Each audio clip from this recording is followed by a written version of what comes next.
अथ श्रीयोगवासिष्ठे निर्वाणप्रकरणस्य पूर्वार्धे चतुर्विंशः सर्गः। भुषुण्ड उवाच एकैव केवला दृष्टिर्निरापाया गतभ्रमा विद्यते सर्ववित्वेषु सर्वश्रेष्ठा समुन्नता। आत्मचिन्ता समस्तानां दुःखानामन्तकारिणी चिरसंभृतदुःस्वप्न संसारभ्रमहारिणी। निष्कलङ्कमनोमार्ग विपुलाङ्गणचारिणी तथा समस्तदुःखानां चिन्तानर्थविनाशिनी। ज्योत्स्नयेवान्धकाराणामलमन्तः प्रजायते सा स्वात्मचिन्ता भगवन् सर्वसङ्कल्पवर्जिता। युष्मदादिषु सुप्रापा दुष्प्रापैवास्मदादिषु समस्तकलनातीतं परां कोटिमुपागतम्। पदमासादयन्त्येतत् कथं सामान्यबुद्धयः आत्मचिन्ताविलासिन्यास्तस्याः सख्यो महामुने। किञ्चित् साम्यमुपायाता विज्ञानशशिशीतला आत्मचिन्ता समानानां विविधानां मुनीश्वर। आत्मचिन्ता वयस्यानां मध्यादेकतमा मया सर्वदुःखक्षयकरी सर्वसौभाग्यवर्धिनी। कारणं जीवितस्येह प्राणचिन्ता समाश्रिता। श्रीवसिष्ठोवाच इत्युक्तवन्तं विहगं भुषुण्डं पुनरप्यहम् जानन्नपीदमव्यग्रः पृष्टवान् क्रीडया मुनिम्। सर्वसंशयविच्छेदिन् अत्यन्तचिरजीवितो यथार्थं ब्रूहि मे साधो प्राणचिन्ता किमुच्यते। भुषुण्ड उवाच सर्ववेदान्तवेत्तासि सर्वसंशयनाशकः मामेतत्परिहासार्थं मुने पृच्छसि वायसम्। अथवा भवतामेव भगवन् परिशिक्षितुं पुनः प्रत्युत्तराणीदं कामेक्षतिरुपस्थिता। भुषुण्डजीवितकरं भुषुण्डस्वात्मलाभदं शृणु प्राणसमाधानं वक्ष्यमाणमिदं मया। पश्येदं भगवन् सर्वं देहगेहं मनोरमं त्रिप्रकारमहास्थूणं नवद्वारसमावृतम्। पुर्यष्टककलत्रेण तन्मात्रस्वजनेन च अहङ्कारगृहस्थेन सर्वतः परिपालितम्। अन्तः पश्यसि सत्कर्ण शष्कुली चन्द्रशालिकम् शिरोरुहाच्छादनवत् विपुलाक्षि गवाक्षकम् आस्य प्रधानसुद्वार भुजपार्श्वोपमन्दिरम्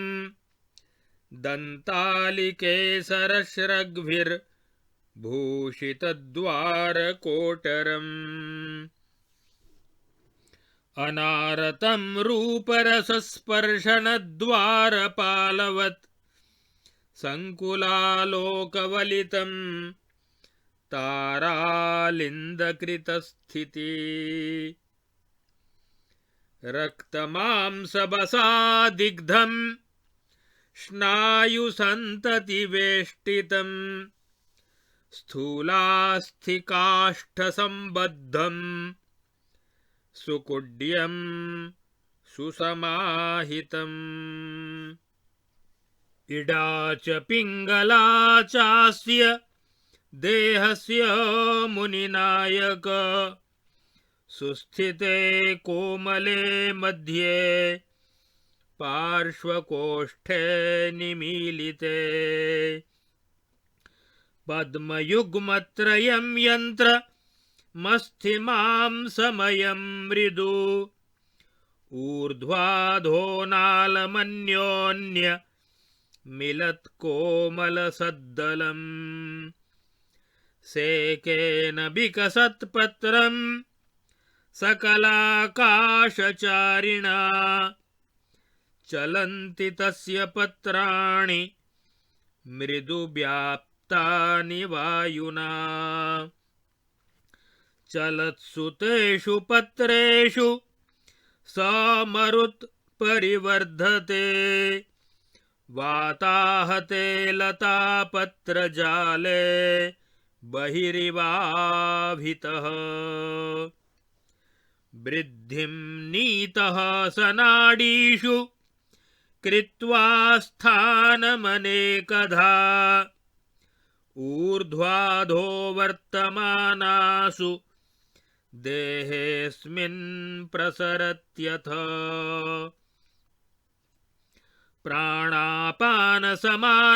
प्राणापानसमानाद्यैस्ततः सहृदयानिलः संकेतैः प्रोच्यते तज्ञैर्विचित्राचारचेष्टितैः हृत्पद्मयन्त्रत्रितये समस्ताः प्राणशक्तयः ऊर्ध्वाधः प्रसृता देहे चन्द्रबिम्बादिवांशवः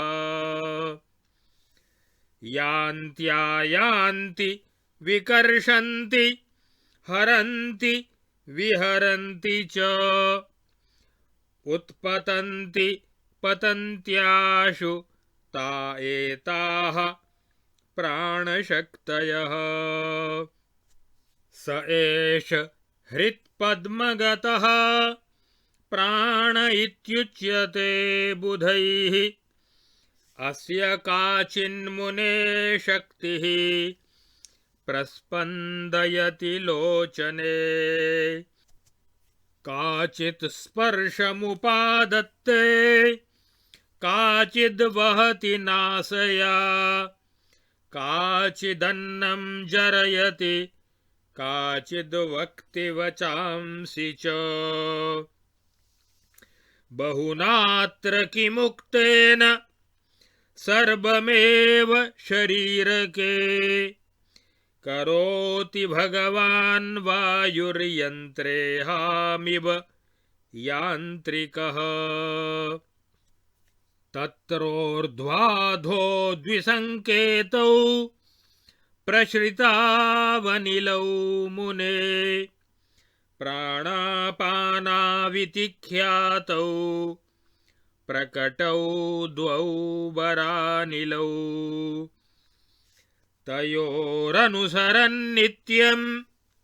मुने गतिमहं स्थितः शीतोष्णवपुषोर्नित्यं नित्यमम्बरपान्थयोः कलेवरमहायन्त्रबाहयोः श्रमहीनयोः हृदाकाशार्कशशिनोस्त्वग्निशोम स्वरूपयोः शरीरपुरपालस्य मनसो रथचक्रयोः अहङ्कारनृपस्यास्य प्रशस्येष्टतुरङ्गयोः तयोर्ममानुसरतः प्राणापानाभिधानयोः गतिं शरीरमरुतो राशरीरमरुद्धयोः जाग्रत्स्वप्नसुषुप्तेषु सदैव समरूपयोः सुषुप्तसंस्थितस्येव ब्रह्मन् गच्छन्ति वासराः सहस्रविनिकृताङ्गाद् विसतन्तुलवादपि दुर्लक्ष्या विद्यमानापि गतिः सूक्ष्मतरानयोः अविरतगतयोर्गतिं विदित्वा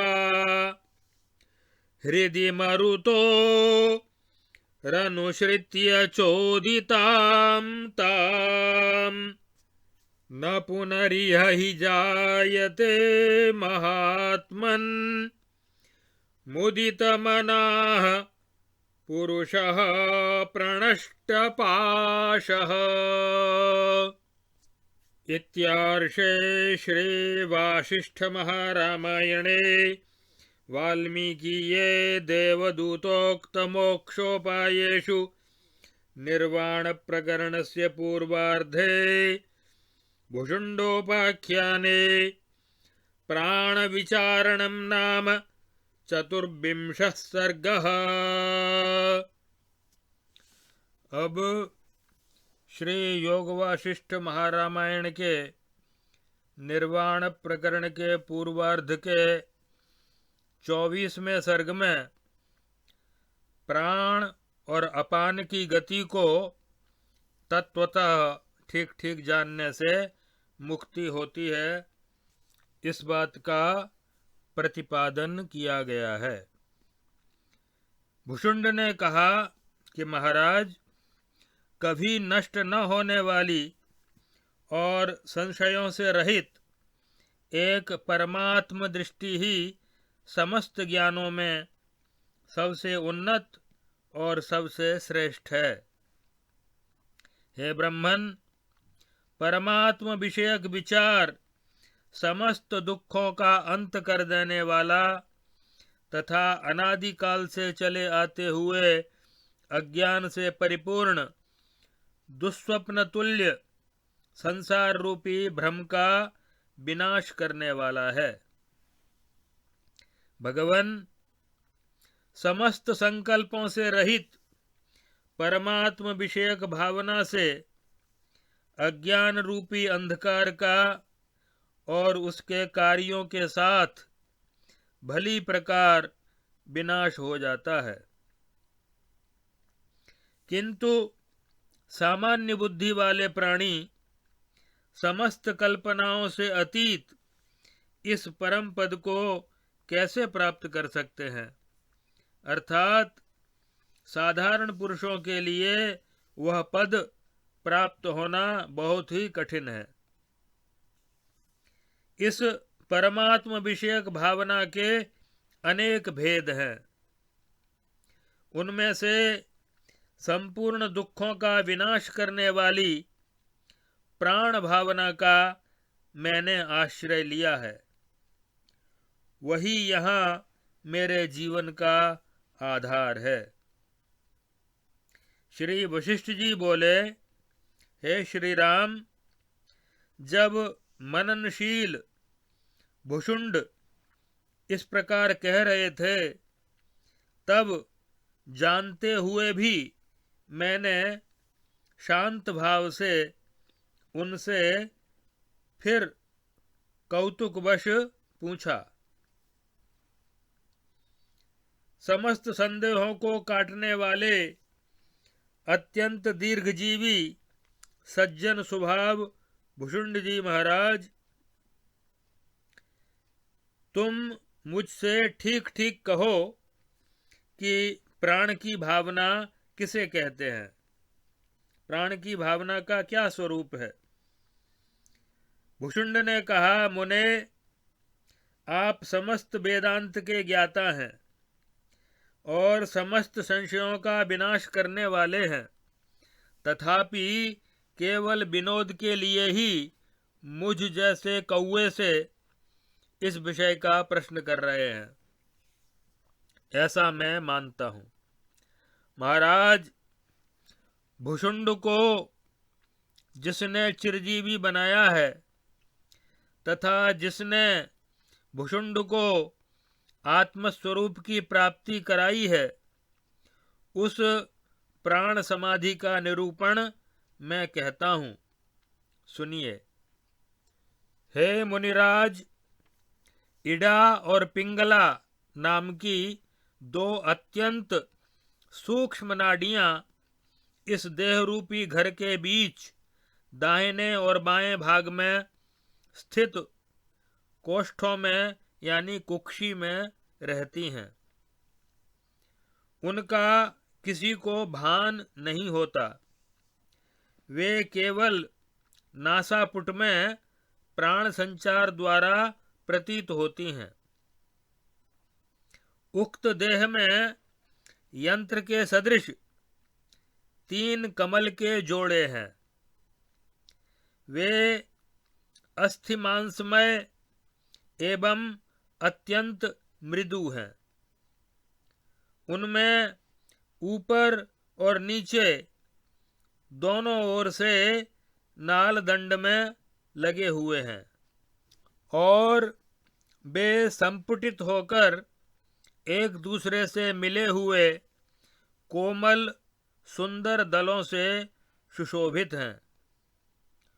उन 3 हृदय कमल यंत्रों में प्राण की समस्त शक्तियां ऊपर और नीचे की ओर उसी प्रकार फैली हुई हैं जिस प्रकार चंद्रबिंब से किरणें फैलती हैं।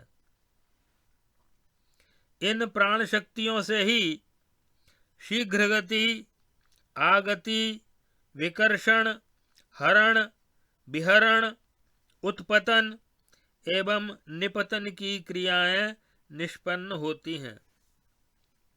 हे मुने, हृदय कमल में स्थित यही वायु पंडितों द्वारा प्राण नाम से कही जाती है।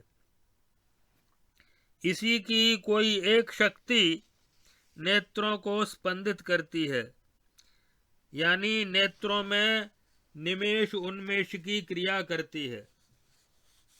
उसी की कोई एक शक्ति स्पर्श का ग्रहण करती है। दूसरी कोई शक्ति नासिका द्वारा श्वास उच्छ्वास का निर्वाह करती है और कोई एक दूसरी शक्ति अन्न का परिपाक करती है, तो कोई अन्य शक्ति वाक्यों का उच्चारण करती है। हे महाराज, इस विषय में अधिक कहने से क्या लाभ? शरीर में जो कुछ क्रिया या व्यापार होता है वह सब शक्ति संपन्न वायु ही कराती है। जिस प्रकार यंत्र चालक कठपुतली से नृत्यादि चेष्टाएं कराता है, उसमें ऊर्ध्वगमन, अधोगमन, ये 2 प्रकार के संकेत वाले जो 2 वायु प्रसृत होते हैं, वे दोनों श्रेष्ठ वायु प्राण एवं अपान नाम से प्रसिद्ध एवं प्रकट हैं। हे मुने, मैं उनकी गति का सदा अनुसरण करता हुआ स्थित रहता हूँ। उनका स्वरूप सदा शीतल और उष्ण रहता है एवं वे दोनों निरंतर शरीर के भीतर आकाश मार्ग की यात्रा करते रहते हैं। उन प्राण और अपान नामक वायुओं की जो शरीर में सदा संचरण करते हैं तथा जागृत, स्वप्न और सुषुप्ति में सदा समान रूप हैं, उन्हीं की गति का अनुसरण करते हुए मेरे दिन सुषुप्ति अवस्था में स्थित मनुष्य की भांति व्यतीत हो रहे हैं।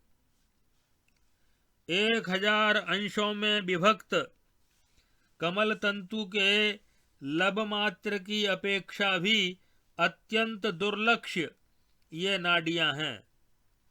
अतः उनमें विद्यमान इन प्राण और अपान दोनों वायुओं की भी गति दुर्बोध है।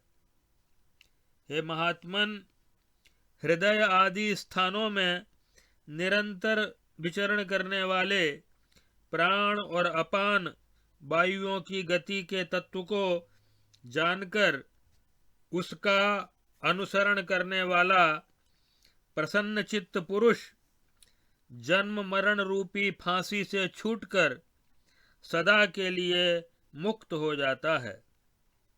वह फिर इस संसार में लौटकर नहीं आता। यही साधन श्रीमद् भगवद गीता में भी संकेत रूप में कहा है। अपाने जुह्वति प्राणम प्राणे पानम तथा परे प्राणापान गति रुद्ध्वा प्राणायाम परायणाः।